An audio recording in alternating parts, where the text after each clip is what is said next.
celebrating 20 years of possibility. Pilot Flying J and Halloran Hilton Hill present Anything is Possible.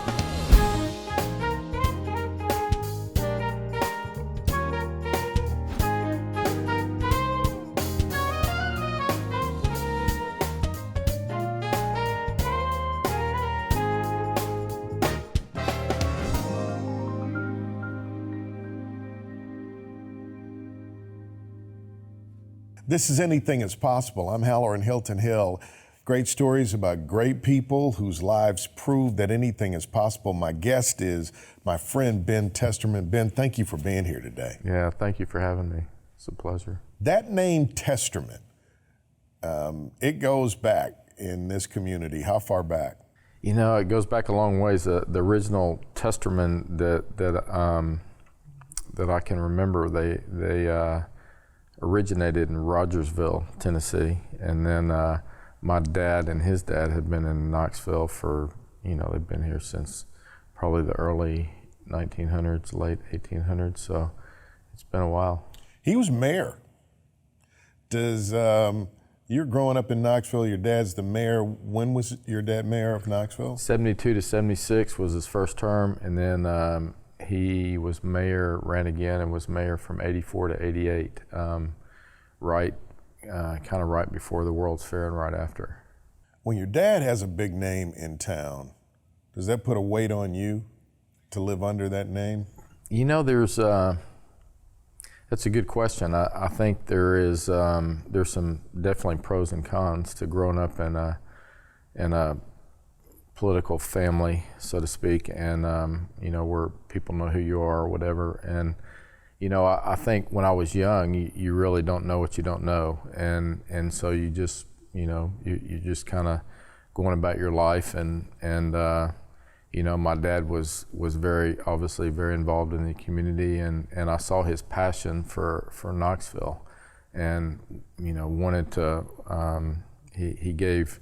he gave a lot of his life to our community for its growth and its betterment, and so it takes a toll. It can take a toll on you. So I saw the good and bad of politics. I think my dad was he started out it being a real passion for him, and then you kind of see the politics of how it can affect a person or a family or a community in a negative way as well. What was the net effect of all of that on your life, positive or negative? No, I think it was good. I think it was a good thing. You kind of take, with anything, you take the good with the bad. And I think with overall looking back, we have some great memories. I have great memories of my dad and just his, there's some fun stories, great stories of his life in politics and as mayor, and as his son. And I have two sisters. We kind of rode the wave, kind of the up and down of that wave for a while. Here's what I know you for. Here's what I know about you. I'd say three things. One, construction. You built a whole lot of stuff. We'll get to that. Tennis.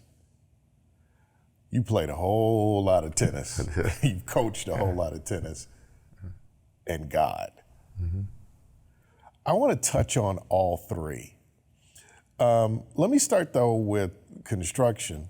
How many homes have you built? I have no idea, Halloran. I really don't. I started my company in 1989. I was on the tour, the tennis tour. I turned pro in 1980 out of high school, and retired in '88. And then I started Ben Testerman Construction in '89, and I've been going at it ever since. I've built a lot of homes, but Isn't it like over? Have you built over 1,000 homes? Oh, I'm sure.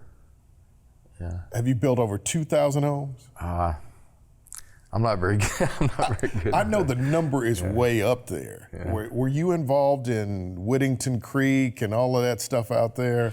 You know, my uncles developed Woodington Creek, and me and my cousins built the homes in there, built most of the homes in there. So that was that's where I live now, and it's a great development. It's a great community, and they did a wonderful job developing it. And I've lived in there for over 15 years, so it's obviously it's home to me.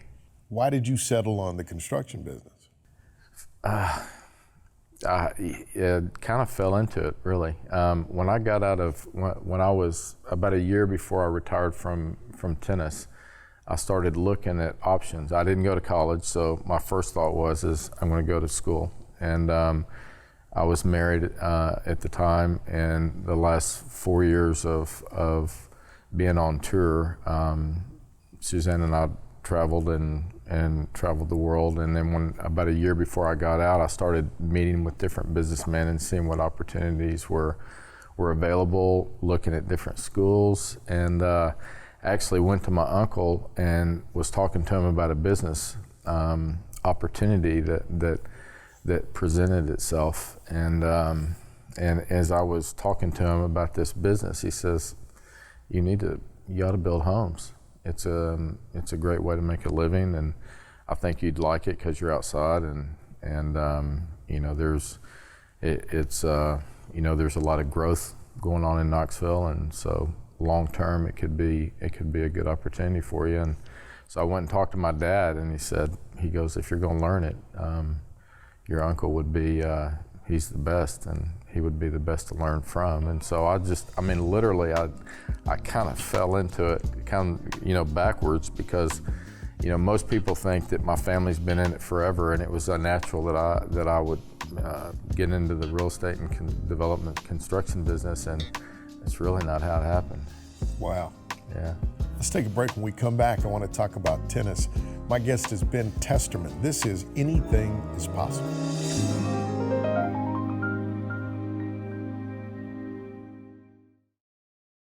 Tell me a little bit of your tennis story. I look at my life as a kind of a tale of two lives. When I was playing tennis, I started playing when I was 5. My dad played tennis for the University of Tennessee. He actually went to Tennessee on a basketball scholarship and ended up playing tennis. And he had polio when he was a kid, so he used athletics to rehab his legs, and just fell in love. He loved tennis.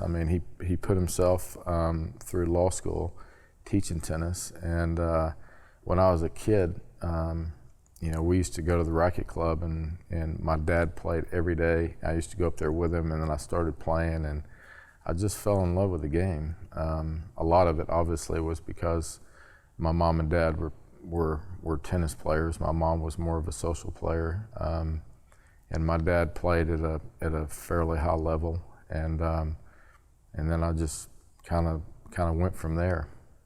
Yeah. So what happened? You're playing in high school? You're playing? I started playing when I was 5. Played my first tournament when I was 7. Played my first nationals when I was 10. I played the way the junior tennis goes is you have the 12 and unders, the 14 and unders, 16 and unders, whatever. And so I played my first national tournament when I was 10. I played the 12 nationals, and then I won my first national tournament. I was national champion when I was 12. And I think when I won, and actually the nationals, clay courts was here in Knoxville, and I won it. And I think at that time is when I kind of started, and my dad at the same time, it was kind of, okay, everything is gonna be tennis. And there was, I loved it. It was a passion, and it was a passion really until I retired. But there was a lot of, my dad was pretty tough, and he kind of, because I had success early on, he kind of started living his life through me, and that wasn't, looking back, that wasn't terribly healthy. How far did you go? I turned pro in 1980. I graduated from high school. Instead of going to college, I ended up turning pro, and played on the tour for 8 or 9 years. And I was in the juniors. I was a national champion. I was ranked #1 in the world in '79 when I was 17, and then my highest ranking was 22 in the world as a professional, and played all the Grand Slams, and I played back when Connors and McEnroe and Becker and Lindell and Vilander and all those guys. At what point did you realize that the dad thing was getting the best of you? And by best of you, meaning you couldn't be your best because that thing was, you understand what I mean? I do. I was in my 20s when I came to a point to where I felt like me and my dad were on more of a man-to-man relationship rather than a father-son, rather than, me trying to continue to gain approval from my dad, and that was, growing up, that was hard, because I think all of us as kids want to, we want that affirmation. We want that, I'm proud of you, I love you, I want all of that, and I think, my dad was a good man, and as I look back, obviously our relationship was different than what I would have played it out to be, or what I would have desired it to be. But as I got older, our relationship matured, and I think I matured, and it became more of a man-to-man, and I think I started playing tennis because I loved it and enjoyed it, instead of playing it to gain my dad's approval, if that makes sense. That's big. It's huge. Yeah. When you've been riding high like that, to have that revelation, that realization, and then the pivot is a different thing. I think the thing that's interesting to me about your journey is that you have clawed your way through a lot of personal brokenness to find a new life. And we started having these really interesting conversations about your spiritual journey. You've done really well in business. You've done really well as a professional athlete. But the thing that I found most fascinating, and one of the reasons I wanted to talk about possibility with you, is this incredible faith journey that you are on. Number one, the last few times we had breakfast, you were just so transparent. You were just like, here I am. What's going on with you? I'm not sure you have enough time. Yeah. Possibility powered by Pilot Flying J, Covenant Health, Home Federal, and the Knoxville News Sentinel. There's more to this conversation than we had time for in this episode, so you can see more on our social media platforms. Ben Testerman is my guest on Anything Is Possible. Ben, say a word about your mom. We talked about your dad, but say a word about your mom. My mom's awesome. She's 87. She's just cute as she can be. She's living life. She is a great person. She's a sweet lady, and she's been a great mom. I mean, I'm very thankful for my mom. Have two great sisters, and got remarried about 2.5 years ago, and have a beautiful, awesome wife, and have a great stepson, and I have a daughter who is absolutely the apple of my eye that lives in Sydney, Australia right now. So it's crazy. Ben, we were having breakfast, and you were talking about this journey you're having with God. What happened with you and God? Because that's a whole new possibility for you. Yeah, it's been a great journey, Heller, and it's been there's been a lot of things in my life. We don't have enough time here today to kind of go through the ups and downs and of my journey, but I think it started with a lot of brokenness and self-awareness, and coming to a place to where I wanted to be real and honest with myself, and then I think for all of us that we're I think the Father, Son, and Spirit are always desiring our hearts, and I think they're always desiring healing and redemption from all of us. And no matter how long it takes, I mean, we can look. We read the story about the prodigal son, and that was me. And that was you? Yeah, absolutely, it was me. Absolutely, it was me. It was. I mean, I went to some dark places. And what were some of the dark places? I had, I